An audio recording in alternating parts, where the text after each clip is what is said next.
The debate on this important matter. Debate, l'honorable député de Sudbury. The honourable member for Sudbury. Well, thank you very much, Madam Speaker. And I'd like to thank my colleague, the member opposite, for raising this issue. And if you'd have told me we'd be talking about tax havens in the House of Commons, I wouldn't have believed it. Here we're talking about them today. And on a few occasions, the member opposite said it wasn't all that simple. That's very true, because we're talking about multinational issues and tax issues, international taxation. But the term is false, because what we're talking about, how a company imposes taxes on companies or people residing when the income is earned abroad. So it's not, it's a concept, it's a very difficult. Now, I'd like to take a few moments here to talk about the Canadian tax system. We've had the budget, and I think where the shoe pinches in this situation, as the two colleagues before me have mentioned, well, they've given some examples, simple analogies. It's a little more complex than that, and I'll try to address the issue. I'll talk about that in English, and then I'll switch back to French. Allow active business income earned by foreign subsidiaries of Canadian corporations to be repatriated back to Canada, free of Canadian tax, if the income was earned in a jurisdiction with which Canada has a tax treaty or a tax information exchange agreement. We currently have 114 tax treaties around the world. Barbados is one of these countries, as are several other countries with low tax rates or preferential regimes. The exempt surplus rules in the Income Tax Act and the Income Tax Regulations allow active business income to be earned by a foreign affiliate. So we got active business income. What does that mean? Basically, the test is, as long as this corporation has 5 employees, they qualify as active business income. That is the test. It has to be earned by a foreign affiliate. A foreign affiliate is a corporation of which a Canadian corporation has at least 10% equity.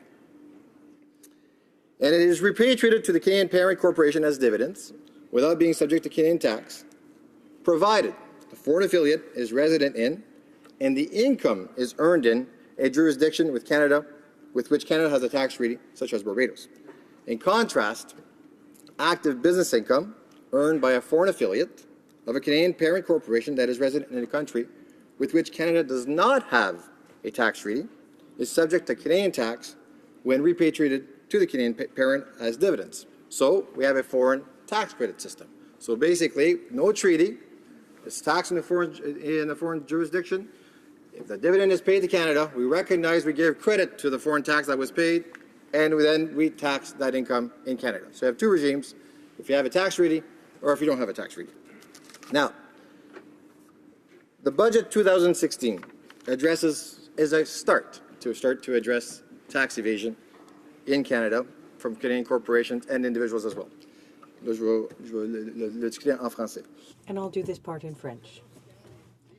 Tax evasion by individuals and corporations affects the government. It eliminates or affects the cash flow, and it's unfair for taxpayers in this country. The government is seeking to prevent this under-the-table activity, this clandestine activity, and wants to put an end to tax avoidance and loopholes. That's why Budget 2016 sets out measures to deal with this. It includes measures to fix the tax system, and this is a cornerstone of the budget. It involves an investment of $440 million over 5 years in order to give the Canada Revenue Agency the ability to do more, to put an end to tax evasion and to deal with tax avoidance. Thanks to the significant increase in funding, the number of audits for individuals will go up, going from 600 to 3,000 over 5 years. The significant increase will generate an extra $400 million over 5 years in tax revenue.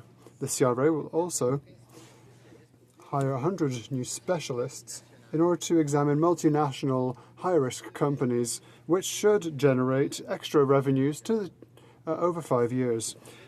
The CRA will also create a program that seeks to tackle promoters of tax ploys, which will increase the CRA's capacity to audit such people. 10 times more people will therefore be audited. There will now be 4 to 24 such agents. This is very technical and very specialized. This team will carry out audits, will impose penalties, and will refer to criminal law certain cases. In order to make sure that these works obtain results, the CRA will hire lawyers inside these teams. The lawyers will be ready to use in courthouses in a more precise way. Canada will also protect the integrity of Canada's tax base internationally. First of all, Canada and other members of the G20 and of the OECD are collaborating in order to create recommendations that seek to tackle tax base erosion and the transfer of benefits. These planification mechanisms are used by multinational companies so they can pay as little tax as possible in an appropriate way, notably through the transfer of taxable monies to another jurisdiction. In trying to protect its Canadian tax base, the Government of Canada has followed 7 recommendations put forward in its budget. As we announced in our first budget, we propose new legislative measures that seek to strengthen existing documentation on the price of transfers by installing a declaration country by country for big multinational companies. The CRA will implement international revised orientations on the creation of transfer prices for multinational companies, which will allow us to better interpret the principle of companies.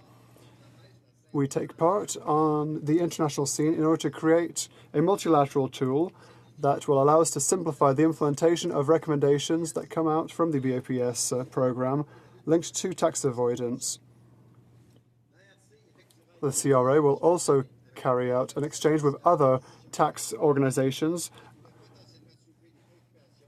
on matters that could raise issues on tax base and benefit transfer or other profit transfer.